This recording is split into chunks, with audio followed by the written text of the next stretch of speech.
Hello everyone, welcome to Sanmarga classes. ಬೆಳೆಯ ಉತ್ಪಾದನೆ ಮತ್ತು ನಿರ್ವಹಣೆ ಪಾಠದ 37ನೇ ಪ್ರಶ್ನೆ.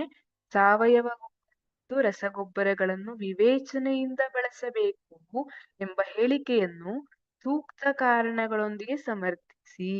ಇಲ್ಲಿ ವಿವೇಚನೆಯಿಂದ ಅಂತ ಕೊಟ್ಟಿದ್ದಾರೆ. ನಾವು ಸಾವಯವ ಮತ್ತು ರಸಗೊಬ್ಬರಗಳನ್ನ ಇದೆ ಅಂತ ಹಾಕುದಲ್ಲ, ಅದನ್ನ ವಿವೇಚನೆಯಿಂದ ಬಳಸಬೇಕು. ಯಾಕೆ? ಸಾವಯವ ಗೊಬ್ಬರಗಳ ಬಳಕೆಯು ಮಣ್ಣಿನ ಸಂರಚನೆ ಮತ್ತು ಅದರ ನೀರು ಹಿಡಿದಿಟ್ಟುಕೊಳ್ಳುವ ಸಾಮರ್ಥ್ಯವನ್ನು ಉತ್ತಮಪಡಿಸುತ್ತದೆ. ಸಾವಯವ ಗೊಬ್ಬರ ಏನ್ ಮಾಡ್ತದೆ? ಮಣ್ಣಿನ ಸಂರಚನೆ ಅಂದ್ರೆ ಏನು? ಅದರೊಳಗಿರುವಂತಹ ಕೆಲವಷ್ಟು ಪೌಷ್ಟಿಕಾಂಶಗಳು ಇರಬಹುದು ಅಥವಾ ಸೂಕ್ಷ್ಮ ಜೀವಿಗಳಿರಬಹುದು, ಅದನ್ನ ಉಳಿಸ್ಕೊಡ್ತದೆ. ಮತ್ತು ಅದರ ನೀರು ಹಿಡಿದಿಟ್ಟುಕೊಳ್ಳುವಂತಹ ಸಾಮರ್ಥ್ಯವನ್ನ ಬಲಪಡಿಸ್ತದೆ ಅಥವಾ ಉತ್ತಮಪಡಿಸ್ತದೆ. ಇದು ಮಣ್ಣಿಗೆ ಎಲ್ಲಾ ರೀತಿಯ ಪೋಷಕಾಂಶಗಳನ್ನ ಭರ್ತಿ ಮಾಡ್ತದೆ.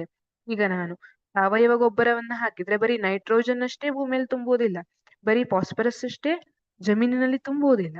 ಇದು ಎಲ್ಲಾ ರೀತಿಯ ಪೋಷಕಾಂಶಗಳನ್ನು ಕೊಡುತ್ತದೆ. ಹಾಗಾಗಿ ನಮ್ ಬೆಳೆ ಬೆಳೆಯುವುದು ಸ್ವಲ್ಪ ನಿಧಾನ ಅಂತ ಅನಿಸಬಹುದು, ಆದರೆ ಸಾವಯವ ಗೊಬ್ಬರದ ಬಳಕೆಯಿಂದ ಏನಾಗ್ತದೆ? ಜಮೀನಿನ ಗುಣಮಟ್ಟ ಚೆನ್ನಾಗಿರ್ತದೆ. ಹಾಗೆ ಬೆಳೆಯ ಫಸಲ್ ಏನಿರ್ತದೆ, ನಾವು ತಿನ್ನುವಂತ ಅದು ಕೂಡ ಉತ್ತಮ ಗುಣಮಟ್ಟದಾಗಿರ್ತದೆ.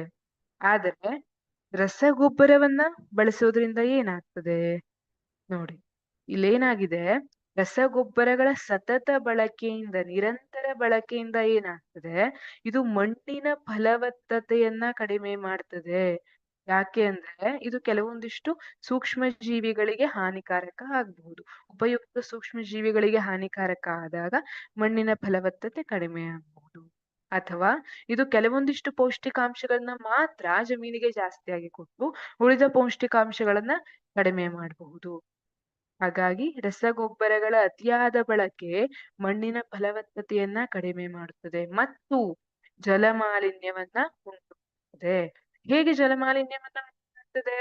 ಈಗ ನಾವು ಜಮೀನಿಗೆ ಹಾಕಿದ್ದೇವೆ, ರಸಗೊಬ್ಬರವನ್ನ ಹಾಕಿದ್ದೇವೆ ಅಂತ ಇಟ್ಕೊಳ್ಳೋಣ. ಮಳೆಗಾಲ ಬಂದಿದೆ. ಮಳೆಗಾಲದಲ್ಲಿ ನೀರು ನಿಂತ್ಕೊಂಡಿರುವುದಿಲ್ಲ. ಜಾಸ್ತಿ ಮಳೆ ಬಂದ್ರೆ ನೀರು ಹರ್ಕೊಂಡು ಹೋಗ್ತದೆ. ಹರ್ಕೊಂಡು ಹೋಗಿ ಯಾರಿಗೆ ಸೇರ್ತದೆ? ಹೊಳೆಗೆ, ಕೆರೆಗೆ ಅಥವಾ ನದಿಗೆ ನೀರು ಹೋಗಿ ಸೇರಿರ್ತದೆ.